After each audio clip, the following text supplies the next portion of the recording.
it from the internet. Oh guys, oh, tingnan natin. Lagay sa ng papel, oh, tingnan mo. Okay. Binalot niya para hindi yun na yun. Tapos siya, naglagay siya ng papel sa baba, oh, para hindi magkalat. Di ba? Napaka-astig. Okay, yung crack, nilagyan niya ng scotch tape, okay.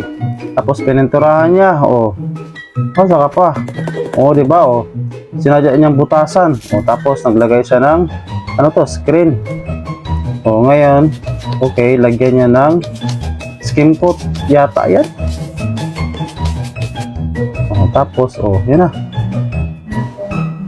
Bigyan niya ng, scotch tape ulit. Ngayon, pinturahan niya. Hindi na halata na may butas dyan.